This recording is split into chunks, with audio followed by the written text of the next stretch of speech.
بسم اللہ الرحمن الرحیم۔ آج میں آپ کو سال ماضی کا قصہ عرض کروں گا جو حضرت نصر بن محمد فقیہ ابو لیث سمرقندی رحمۃ اللہ علیہ نے اپنی کتاب تربیت الغافلین باب فضل الجمعۃ المبارک کی فضیلت میں سال ماضی کا قصہ لکھا ہے کہ میں نے یہ قصہ اپنے والد سے سنا اور وہ فرماتے ہیں کہ یہ قصہ سال ماضی کا مجھے پہنچا۔ عزیز محترم، جو میں سال ماضی کا قصہ کر رہا ہوں میں اپنی تفسیر کرمانی جلد اول صفحہ نمبر 161 میں لکھا ہے، وہ میں آپ کی خدمت میں عرض کر رہا ہوں۔ قصہ سنانے سے پہلے میں آپ سے ریکویسٹ کرتا ہوں کہ میرے چینل کرمانی ٹی وی اور کرمانی ٹی وی 1 اور کرمانی ٹی وی 3 کو سبسکرائب اور لائک کمنٹ کریں تاکہ یہ مسائل آپ تک دوستوں تک پہنچے، آپ کو بھی ثواب اور مجھے بھی ثواب۔ عزیز محترم، میں عرض کر رہا تھا کہ وہ جمعہ کی رات کو جامع مسجد میں آئے کہ نماز فجر وہاں پڑھے۔ راستہ میں ایک مقبرہ ملا، دل میں خیال آیا کہ صبح صادق ہو جائے گی، اس وقت مسجد کو چلوں گا۔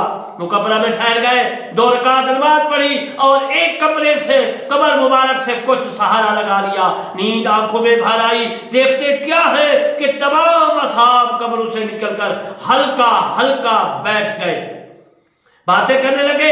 ایک جوان کو دیکھا، اس کے کپڑے میلے اور اس مغموم بیٹھا ہوا ہے، اتنے میں بہت خوان ڈھکے ہوئے عزیزان محترم آئے اور اس کے بعد جو ہے وہ تمام کے تمام جو ہے دیکھتے ہیں کہ خوان جو ہے ڈھکے ہوئے ہیں، اس میں کیا ہے۔ خوان پوشوں سے آئے، ان میں سے ہر ایک شخص اپنا اپنا خون خوان جو تھا لیتا گیا، یعنی وہ پلیٹیں تھی، اس میں سارے ثواب جو کچھ انہوں نے پکایا اس میں ثواب تھا اور چلتا گیا۔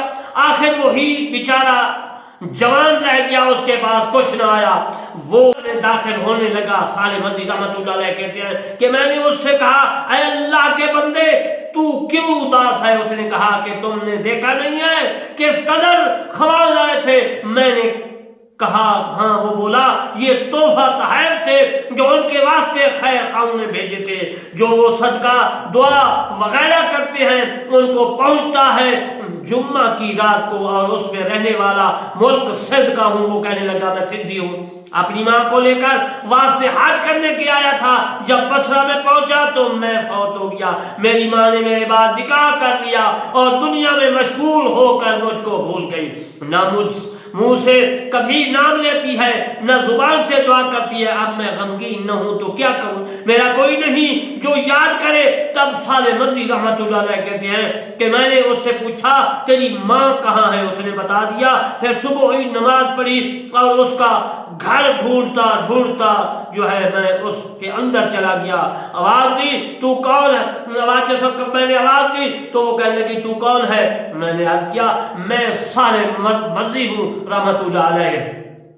اور اس کے بعد عزیز المحترم اس نے اس کو بلایا، میں کہتا ہے گیا۔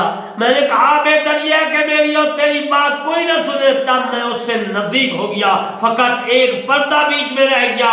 میں نے کہا اللہ تعالیٰ تجھ پر رحم و کرم کرے، کوئی تیرا بیٹا ہے؟ وہ بولی کوئی نہیں ہے۔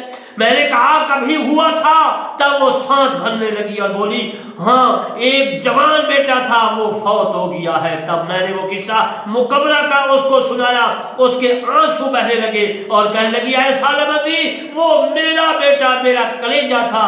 پھر اس عورت نے مجھ کو 1000 درہم دیے اور کہا کہ میرے نور چشم کی طرف سے خیرات کر دیجئے، اور اب میں اس کو دعا و خراج سے نہیں بھولوں گی جب تک دم میں دم ہے۔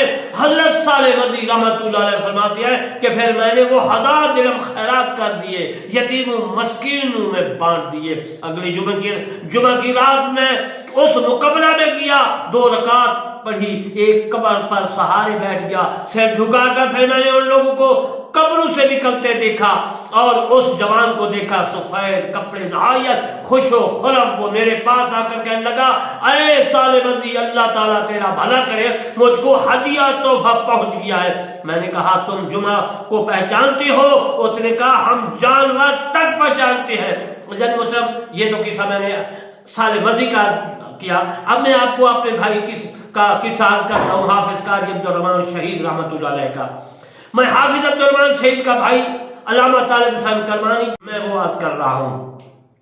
میں رات کو خواب میں اپنے بھائی حافظ عبد الرحمن شہید کے مقبرہ میں چلا گیا. جب میں مقبرہ کے اندر جانے لگا تو اس نے مجھے دیکھا.